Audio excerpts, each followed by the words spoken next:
Dust waltzed in idle spirals across the wooden slats of the platform, painting her hem in the color of patience. Clara May Whitmore stood beneath the warp sign that read Hitchley Junction, though no one truly called it that anymore. The sun, blistering and low, cast long shadows like memories stretching toward nowhere. Her valise, green velvet with a broken latch, sat beside her, worn down by the weight of hope and disappointment alike. She had arrived on the westbound train 3 days ago with pins in her hair and trembling in her hands. Her dress, ivory and stitched by her mother's fingers, had been folded with care in a carpet bag, meant to be worn only once, on a wedding day. Now, the bodice was creased, her gloves spotted with soot, and the lace collar yellowing at the edge. Each morning, Clara had pinned the same paper flower to her hat and stepped out to wait. But Jedediah Larkins never came. Behind her, the telegraph office was shut for the evening, the door leaning on its hinges like a drunk too tired to stand straight. To her left, the depot's bench bore the mark of her presence. Threads from her skirt, a scuff from her heel, one tiny splinter that had buried itself in her palm on the first day and still stung when she gripped her suitcase. She bore it quietly. Pain, after all, was better than pity. People passed. They always passed. Mrs. Givens of the boarding house had stopped on the first day, purse clutched to her chest. "He's probably late. Men are never punctual when it counts," she'd said, too loud, eyes already calculating the size of the scandal. By the second day, she no longer stopped, only peered from her lace-curtained window with the satisfaction of a woman proven right by someone else's humiliation. Clara didn't blame her sister. Not fully. Irene had always been a little wild. A girl who drank lemonade laced with gin, who once kissed the preacher's son behind the stable and giggled through confession. She had cried hard at the station back in Charleston, clinging to Clara's skirts. "Don't go. He sounds like a brute. I'll go instead. I'll charm him, win him, and you can have my place when it's done." Clara had brushed the tears from Irene's cheeks and whispered, "It doesn't work like that." But Irene had followed the next train west, and somehow she'd reached Jedediah first. The telegram had arrived yesterday, handed to Clara by a sleepy-eyed porter. It read only, "Asterisk, he chose me instead. I'm sorry. He's richer," than the letter said. Irene asterisk. No explanation. No apology that reached the bone. She should have left then. Returned east with her pride sewn back into place, even if crooked. But something in her refused. Not out of spite. Something quieter. The kind of stubbornness that blooms in a woman after the final kindness has been stripped away. Clara stayed. She stood each morning at the platform like a statue no one remembered building. And then came the cowboy. He arrived on the third evening, just as the sky bruised violet. He wasn't the sort of man who asked for notice. He rode in slow, leading a pack horse and a second mount that limped slightly on the left. His coat was dust-crusted, his hat pulled low, the curve of his jaw traced with stubble and sun. He moved like a man made of wind and silence. No fanfare, no audience required. Clara saw him hitch the horses at the rail and glance once at the station house. He didn't look at her then, not quite, but she felt the moment he noticed her. There was no judgment in it, just a quiet registering, like seeing an abandoned lantern still glowing on a fence post. He stepped inside the depot, spoke low to the station master, then emerged again with a folded newspaper. He sat on the edge of the bench, leaving distance between them. For several long moments, only the hum of cicadas and the whistle of dry grass filled the air. Then his voice rough but calm. "You waiting for someone?" She didn't look at him, just nodded once. He tilted his head toward the horizon. Ain't many come this far unless they mean to leave. A small silence bloomed. Clara pressed her gloved hands in her lap, where her fingers fidgeted like birds trying to escape. "He was supposed to meet me," she said finally, voice barely above a hush. "He changed his mind." The cowboy didn't answer right away. He unfolded the newspaper, looked at it, then folded it again without reading a word. "You got a place to sleep?" he asked. She looked over then. Into his eyes, blue, surprisingly soft. Not a question born of ownership or desire. Just concern, flat and unadorned. The waiting room. They let me stay since I paid passage. He nodded once. That's something. Another pause. The kind that invited truth, though he hadn't asked for it. I came to marry him, she whispered, not sure why she said it. He sent letters. Promised land and kindness. My sister went instead. He picked her. He said nothing at first. Then quietly. Men make poor promises when they think loneliness is worse than cruelty. She turned her head sharply. You don't even know him. I don't need to, he replied, gaze still on the darkening plains. I know how a man walks if he's got room in his heart. And I don't see no boot tracks here but yours. Her throat tightened. He reached down and picked up something from the dust near her feet. Her handkerchief.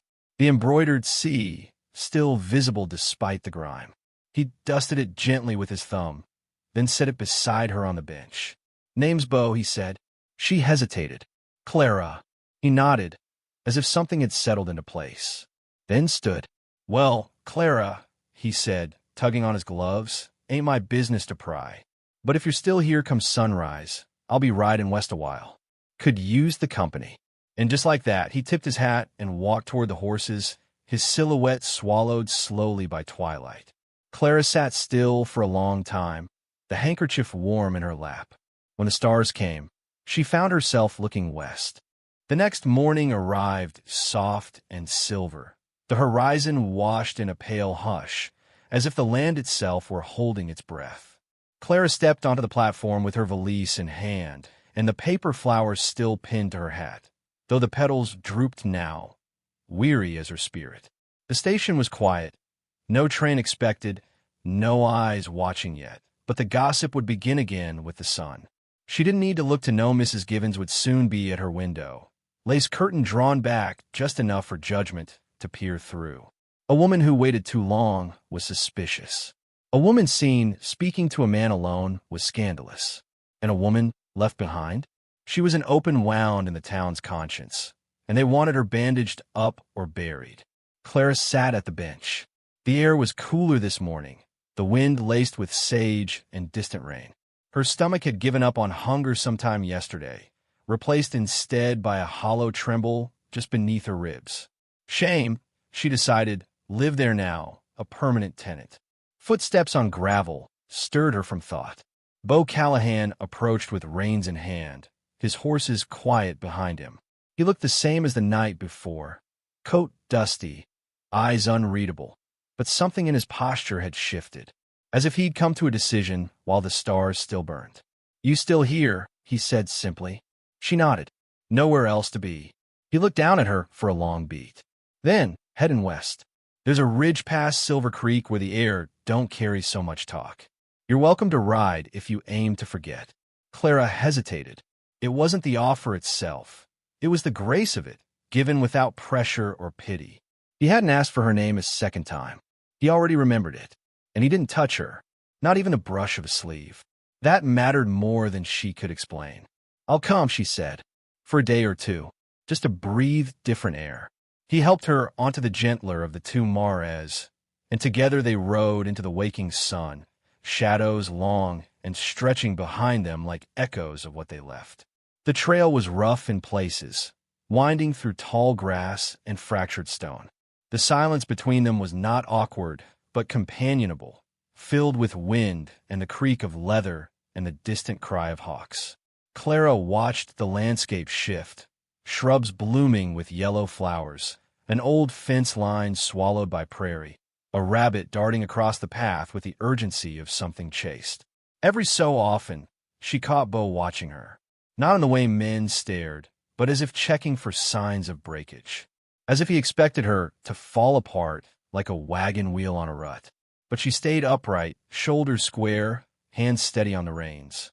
Around midday, they stopped beside a shallow creek that trickled over smooth stones. He offered her a strip of dried venison and a tin cup of cool water. She ate in silence, then took off her gloves and washed her hands in the stream. The water was clear and cold, and when she looked at her reflection, she didn't quite recognize the woman staring back. Her hair had come loose at the nape, and her cheeks were burned faint pink. But there was something else, something upright in her spine, no longer waiting to be chosen. When they rode again, Clara spoke first. "Why are you out here alone?" Bo didn't answer at once. "Did my share of following orders during the war. Lost folk. Lost parts of myself I ain't named yet. Learned it's better to keep moving than stay where you're expected to bleed." She nodded, understanding more than she expected. "I was supposed to be someone's wife by now. And now—" She exhaled. "Now I'm not sure what I'm meant to be." They reached a bend in the trail, just as the sun began to sag toward the west, turning the sky the color of rust and rose. Bo led her to a grove of cottonwoods and began making camp. She helped without being asked, gathering twigs and laying out the bedrolls beside the fire pit. Her hands remembered useful work. As the flames caught and the shadows deepened, Clara sat beside him, wrapped in the warmth of fire and quiet.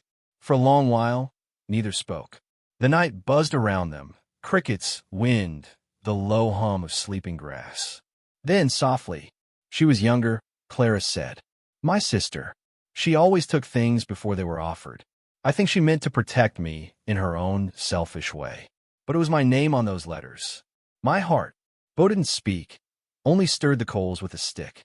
"He chose her anyway," she added. "That says something about what kind of man he is." He nodded. "Or what kind of woman you are. Not all hearts are meant to settle easy."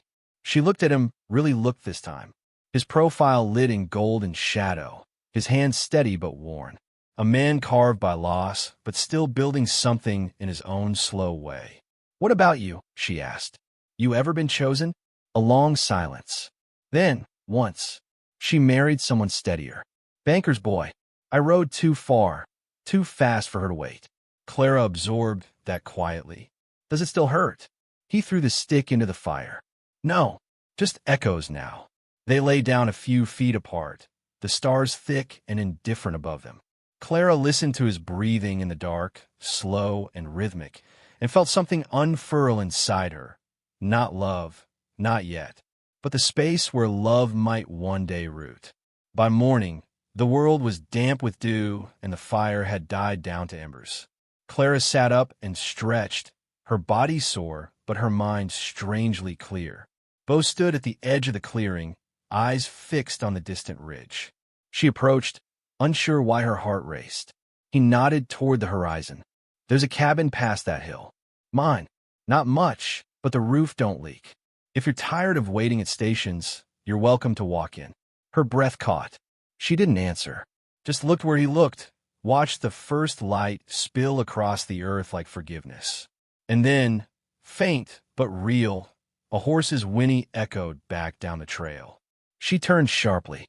Another rider. Bo's hand went to the knife at his belt. Clara stepped closer, voice low. "Do you think—" He didn't move. Could be a rider.